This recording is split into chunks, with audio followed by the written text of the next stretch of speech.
was thinking about two different situations in my life, people I know, in fact, that are not only just going through a hard time, but a hard time that actually has to do with something near and dear to my heart. And that is the sense of betrayal. The sense of being betrayed by somebody you love, by somebody that you have given everything to.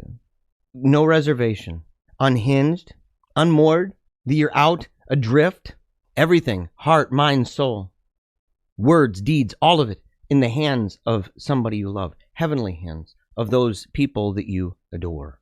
And you've had it completely wrecked, ravaged, in fact. I read this poem, and I want to read it to you. And then I'm going to go on a rant. I'm going to go on a screed, and there's a reason why. There's a reason why. And I hope that you identify, by the way, with me. In fact, I'm confident that many of you will. Some will recoil and say, oh my gosh, he's gone too far. He's lost his mind. He's out to lunch. Yeah, unhinged, unmoored. But you know what? It's a lot of stuff in store, by the way. It's a lot of stuff that's been welling up deep inside. Inside the heart and inside the mind, always wanting to let it out. To let it out. To scream a little. To sigh a little. To cry a little. To shout. To get mad. Because that's vengeance. And it's better than a sword. Behind the smile. By Lyric Man. Just another sinking tear in this river full of pain. Racing fast to nowhere, a world that's gone insane. Hope committed suicide before I had the chance. Forced to live without you. Teased by fool's romance. But it's all right, you'll never know. I'm living dead, but I don't show. Empty words and hollow eyes. Behind the smile, I hide my lies. Everyone has the answer. None of them are right. The blind lead the blind, pretending to have sight. Love is such a cruel illusion, a distracting fool's delight. Left me poor and naked under a waterfall at night. But it's all right. You'll never know. I'm living dead, but I don't show. Empty words and hollow eyes. Behind the smile, I hide my lies. Handcuffed by our society, scorned to a watery grave, drowning in a sea of lonely and too far gone to save. But it's all right. You'll never know. I'm living dead, but I don't show. Empty words and hollow eyes. Behind the smile, I hide my lies. I don't want to hide them today. I don't want to hide them. I don't want the mask today. I'm going to take it off. I hope you're okay with that. I hope you're okay. And I hope that even in all the raving and even in all of the madness, that you'll see a rhythm and a rhyme, that you'll recognize the cadence. You'll recognize it as something that you yourself have danced before. You've marched to that tune. More often, probably, than you would like to remember. And maybe you've done a good job at suppressing it. Like a volleyball underwater, trying to convince yourself, it's not there. It's not there. Repeating over and over and over that not so ancient proverb. It's better to have loved and to have lost than to have never loved at all. And I call bullshit. I call bullshit. I call bullshit right now. And it sucks. It sucks to see. But there's lessons learned, right? I've been through a lot of things in my life, starting from when I was a kid. And I've seen really terrible things. In fact, I wrote about it in a piece called Spectacular Unfortunate. And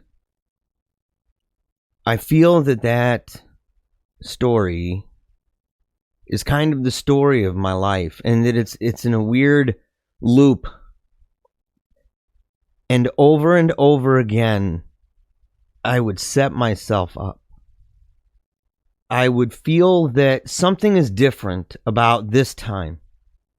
That something's different about this person or this thing, this place, this moment, this experience, this feeling, whatever it was. I would make an excuse And I'd get burned. Not every time. Enough. And it's like a dog, that gets hurt. A bruised and battered puppy. And sometimes that's how I feel. It makes it difficult for me to put myself on the line. Sometimes I hate people. Sometimes I really struggle. It's really hard for me to make friends. I know some people might not believe this, but people who know me know it's true. I'm a guarded person. I don't often put myself out there. In fact, I've told people I'm kind of reclusive. And maybe that's the wrong word for it. I go out. I do things sometimes. But it's really hard. And I get really tired. I can run the room with the best of them. I can go up on a stage and I can rock the daylights out of it. I can whip up a whole crowd. But anybody who knows me and anybody who's seen me, they've seen me breathing beforehand in fear. If they pay close enough attention, they can see my knees knocking and they can hear a tremble in my voice that I have to overcome. And eventually I do. But I'm afraid. Sometimes it's a perfectionism. It's a scruple, But I think that a large part of it is just simply me putting myself in a situation where other people's eyes are there. A place of judgment. A place where you're putting yourself on auction, on display. Peacock feathers, all in plume. And you're hoping that they'll like it. I'm fortunate in a way. I rarely do things that in public like that with speaking engagements where people don't like it. But that's a mask. That's not entirely me. I'm the guy who, when that's over, I get in a car and I'm so dog tired that I have my wife drive. I'm worn out. I'm done. And I get home and all I want to do is return back down into my dungeon, that place that's really the home of my heart, the abode of my mind, surrounded by friends, and all of them are dead. They're dead. Most of them dead for a very, very long time. Some of them, it's so long ago that there's actually debates as to whether or not they even existed. But Homer's never hurt me. Sophocles has never hurt me. Euripides, well, maybe a little bit. Euripides, kind of mad at that guy. Ovid's never hurt me. Shakespeare, Cicero, Seneca, Dante. I can read them. I can set them down. I can turn my back. I can smile or give them a frown. It doesn't matter. And yet, what do? They keep giving to me. And I keep giving honor back by going around and talking about them, remembering their names, revisiting them, talking of my love, and talking of the way that those works have impacted my life. I love my friends. And I've got friends, don't get me wrong. I've got friends in this world. I got buddies, man, that I enjoy going to their house. I went to a tea party recently with a buddy, a really masculine bearded buddy of mine who's got a really fancy tea set and he's always hosting tea parties and stuff. My buddy Atticus. I have a lot of friends. Chad, I host a show with my buddy Chad.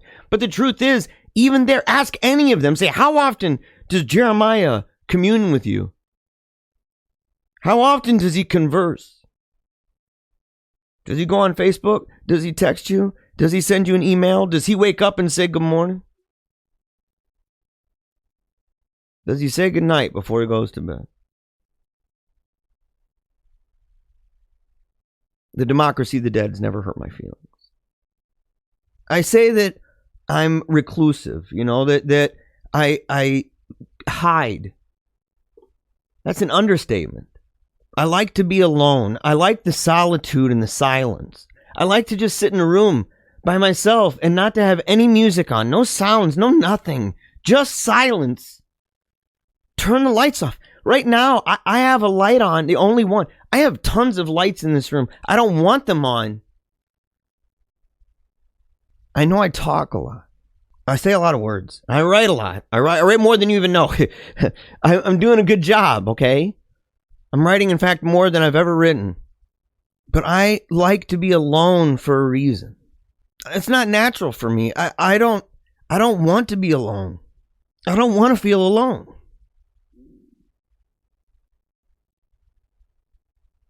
But I also don't want to get burned. And I've done my fair share too. Don't get me wrong. I've done my fair share of burning people. I'm not completely, oblivious to my own shortcomings and failures. I complain about social media because I say there's filters and there's a mask. But the truth is, I know that that's something that I do too. But on that really rare occasion where I actually begin to open up to people, and I pour myself out. I'm a libation. And, sometimes in the most beautiful instances, me being an open book has not resulted in somebody slamming it shut and running for the hills. I'm a difficult book. I know. But every once in a while, there are people who ask, why are you afraid? Why are you afraid to talk to me or to be as honest with yourself as you can be? Why are you hiding? Why don't you just simply be yourself completely? No holds barred, all the way. Dive in, jump off the cliff, go into the river, rush into those rapids. It's fast, it's scary, it's dangerous. But the fact is, it's a rush, and you're alive. Those situations are really important. They're more important to me than I can even say. Because I really am afraid to open up that book. That's why I say stuff like, you gotta read me. It's why I talk into a freaking camera by myself in a room. That's why. Because I'm alone. Who's going to judge me? It's right now. It's freaking 11 o'clock at night. My family's upstairs. Who's going to judge me? Who's going to judge me right now? I can say whatever and then I can edit it. I could scrap it if I wanted to. You can't do that in the moment when you say something to somebody. I've revealed my heart at times, different times in my life. And when I do, it is so liberating and so free. And I cherish that assurance that it'll be okay. And that they wouldn't want it any other way, that's exactly what they want. But that makes the ending worse. Because at that point, you're not chucking a mask of somebody. You're trampling on libations. It's not a costume. It's them. Someone told me recently, it was in fact offensive. Somebody told me, they said, trouble follows you. And I thought, no, sadness follows me. Sadness hunts me like a dog. And I know people can relate to me. I know all of you probably can. I hope so. I hope I'm not alone in this, right? But it makes it so that you don't want to do that. You're more scarred than when you came in. And I know that it's a popular thing to say that it's better to have loved and lost than to have never loved at all. But I think there's a line to that. I think that there's a limit to that. And that at some point, it's simply the answer is just stinking no. That's not true. It is not always true. You cannot convince me that it is better to have loved and to have been betrayed, to have loved and to have had somebody tell you, give me everything you've got, don't hold back. And then when you do, they take a knife and they shove it in your heart. There is no way that you can tell me that that is better. I'm sorry. If I'm wrong, come prove me wrong, but do better than just give me poetry. I read that all the time. I write the freaking stuff. I breathe it. I live it. It's not always better. In part because, you know what? I've come to really like those dead guys. It's good to have loved their works. It's good to know that I can disagree and that I can read them or put them down or whatever. And you know what? I'm not going to lose them. I'm not going to lose them. And I'm not going to lose myself in the process either. I'm in love with that silence. The silence is not going to betray me. The solitude is not going to betray me. And after all these years, I'm convinced that the sadness will not betray me either. You know, life is a tricky thing. You have all these encounters. You don't know what's coming. I joke about how I can call things from a mile away. And on some things, look, I'm sorry to say, it's true. It's true. You guys know it is a fact. But there are some things that just take your boy off guard. Sometimes it's great. Sometimes it's something that I wish would never go away.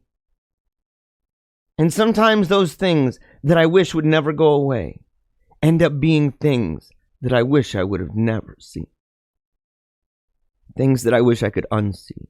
Things that I wish I could unfeel. Things that I wish I could unsay. I wish I never saw you. I wish I never met you. Because now it's an albatross. Now it's another scar. It's another line.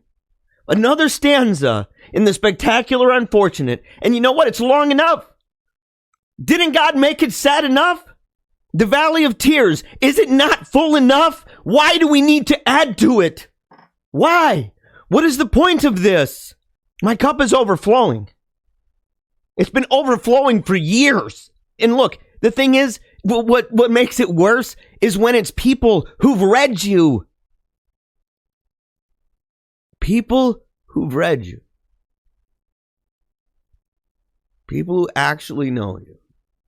I wish that there was a happy ending to this. I wish I could say, put yourself on the line, guys. It's really great. But this isn't a valedictorian speech. I'm not some chump change being thrown at you. Go buy yourself a lottery ticket. Here's a quarter. I'm not doing that to you. Guard yourself. Run and hide.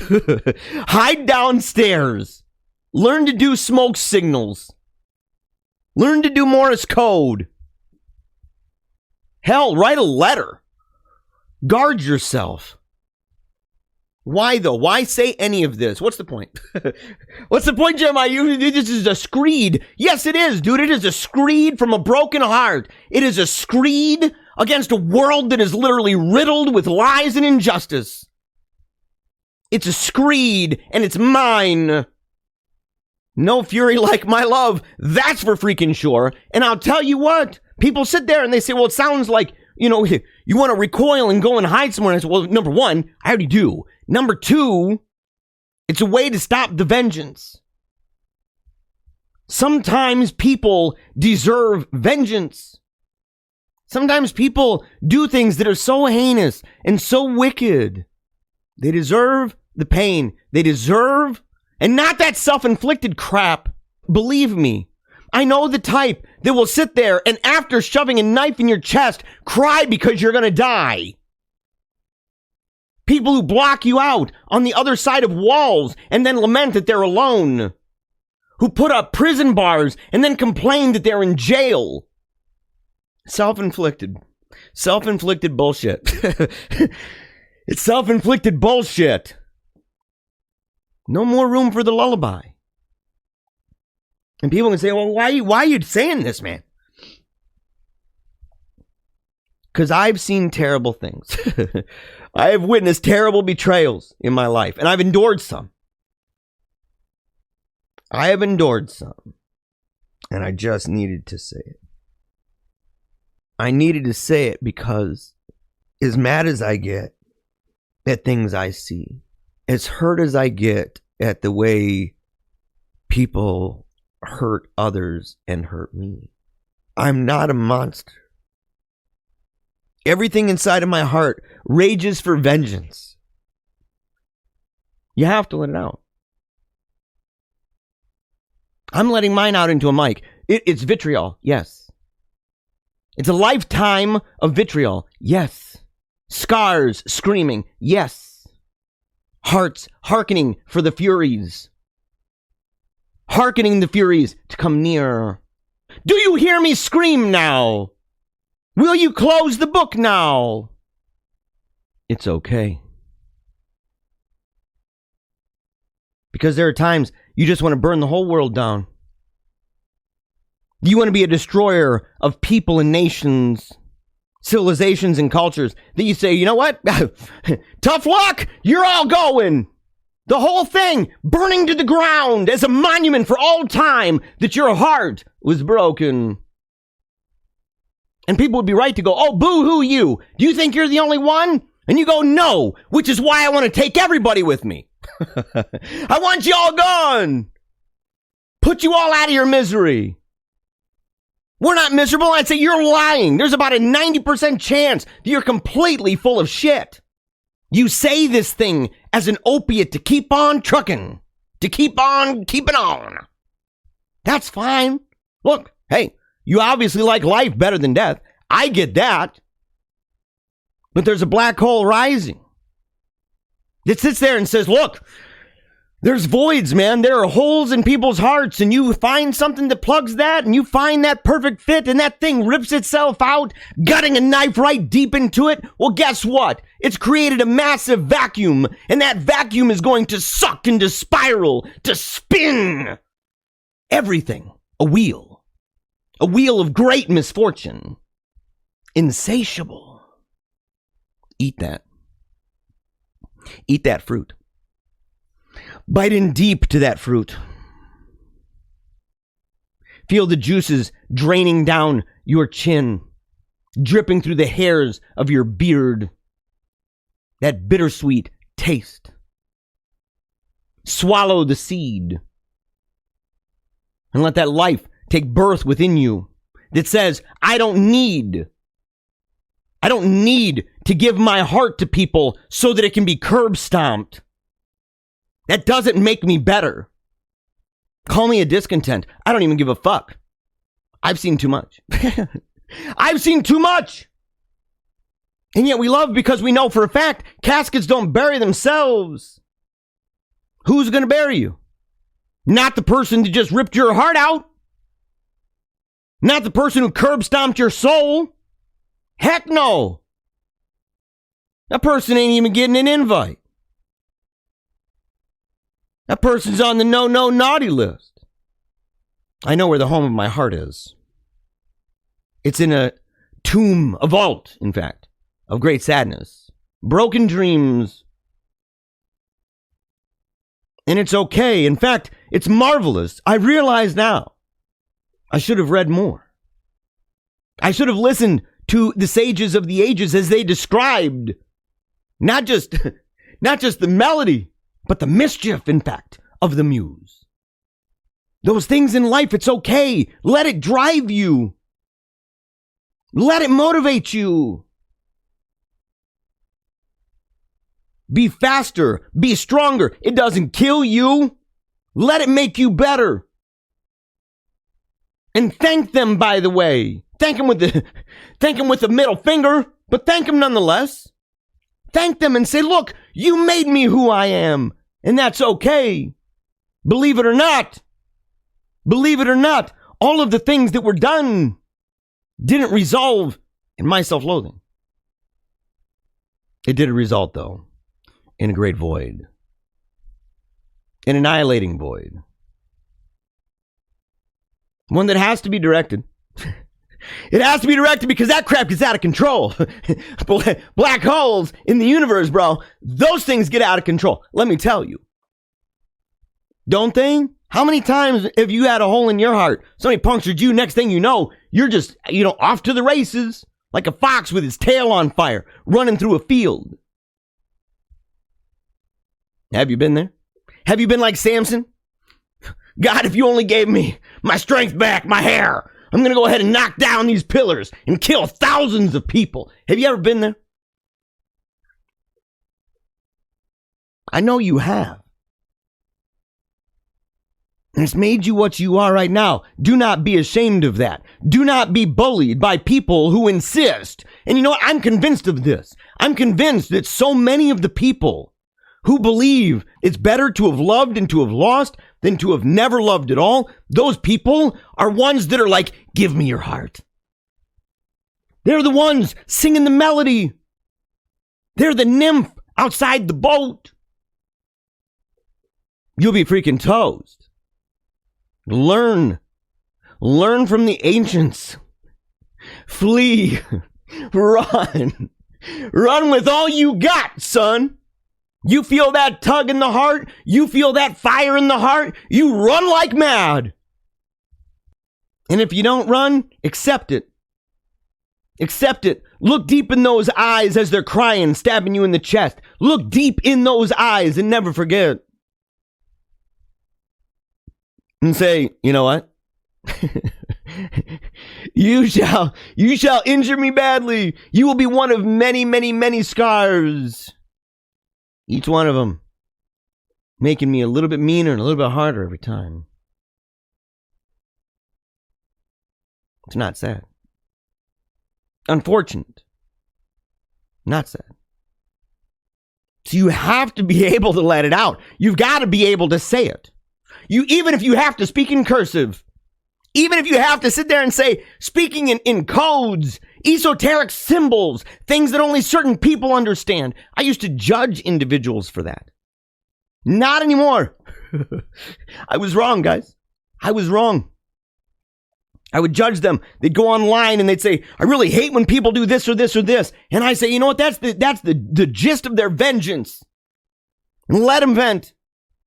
Let them vent that vengeance, or else it wells up and it turns into venom. People turn into vipers. The venom travels through the fangs, through each and all the limbs, poisons everything in its path, snapping, biting, even hurting those that they don't want to hurt. So throw your pearls to the pigs. Throw them to the pigs. Toss them out there. Throw your heart out to the sky. Raise your fist to the heavens. Shake them. Get mad. And swear to all things good, beautiful, and true that you're not going to play that anymore. That you've learned. That you've learned. And that in the end, sometimes it was better to have never loved at all. This is my vitriol. It's true. This is me wielding a sword. It's totally true. I grant it. Right away. I know. But you gotta let it out. You have to let it out.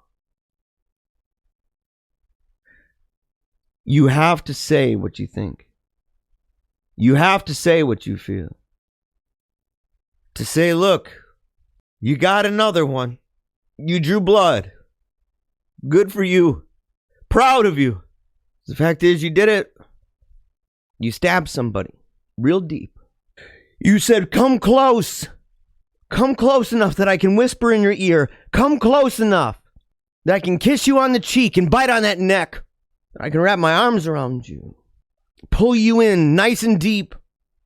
And then use a blade right in the chest. Right to the throat. You may have ruined somebody. You may have really hurt them. But take that sword. Honor that sword. Honor that knife that you used. And it doesn't matter what kind of knife it is.